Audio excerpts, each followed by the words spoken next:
Hello students, I am Dr. T.K. Avikode, Associate Professor of Commerce. Today, I am going to give you a few tips to help you score centum in accountancy. Very often, I have come across students coming and telling me, Madam, we did the exam very well. We answered all our questions correctly. We expected a centum, but we got only 97 or 98 or something like that. This must be because they would not have followed certain important tips which they should always remember while doing their exams. So I am going to give you such tips only today. I'll give you the tips one after the other now. Tip 1. Make your foundation strong. The strength of a building is based on its foundation. Your success in accountancy depends upon your foundation in the subject. So you should have a good knowledge of the basics and fundamentals of accountancy. Make yourself thorough with the generally accepted accounting principles. So you have to be very thorough with the basics. That is the first tip. Tip number 2. Always keep in mind the 3 golden rules of accounting whenever you do the journal entries.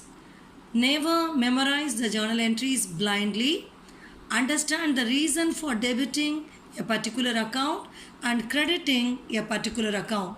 If you blindly memorize the journal entries, there is every chance that you may forget the entries in the examination hall and you will be in trouble. So never memorize the journal entries. Try to understand the reason behind the debit and credit and then remember them. Now, let me give you tip 3.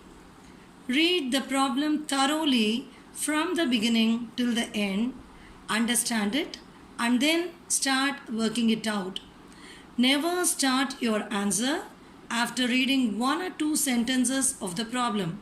Sometimes what is given in the last sentence may influence your answer in the beginning. I have seen students working out the problems just after reading 1 or 2 sentences. Remember, reading the problem fully and understanding the content of the problem is very important. So never start working out the answer just after reading 1 or 2 sentences. Read it thoroughly, understand it fully, and then start your answer. Now I am giving you the 4th tip. Give heading for your answer and respective columns. Depending upon the nature of the problem and the question asked, give appropriate column headings. For example, if you are asked to pass journal entries in the books of a company, you have to write the name of the company at the top, then you should write as journal entries, then only you have to write the answers and you have to give the columns as date, particulars, ledger folio, debit, credit and all that. So depending upon the chapter, every chapter will have a need to give heading for the answers. So those headings you will have to give and then only you will have to proceed. I have come across students answering the question straight away without giving any heading for the problem or without giving any column headings. So never do that. So this is what is tip 4. Let me give you tip 5 now. Do the answers as required. So when you take the chapters, for every chapter, the answers to be worked out will have a format. So you have to follow the format strictly. For example, when you do a journal entry, while writing the credit entry, leave some space and then start it.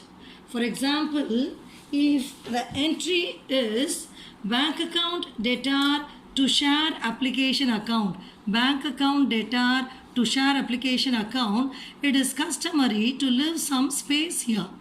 So this is correct. Writing like this is correct. But if you write it as bank account debtor to share application account without leaving any space here, this is actually wrong.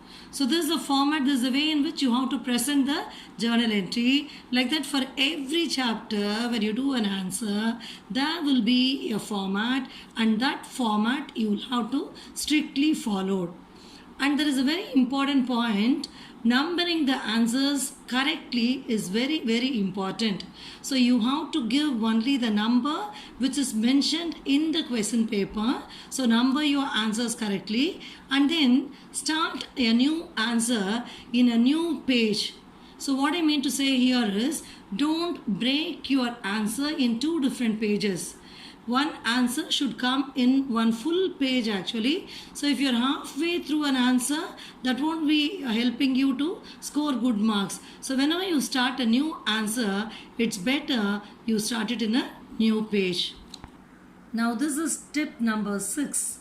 Never neglect the narration for journal entries. Narration is a short explanation for each transaction. An entry without narration is meaningless. Therefore, writing the narration is a must. So I have come across students doing all their journal entries correctly, but they won't write the narration for it. So when you do a journal entry without a narration, you will not be able to score full marks. So writing the narration is very, very essential. Now let me go to tip 7.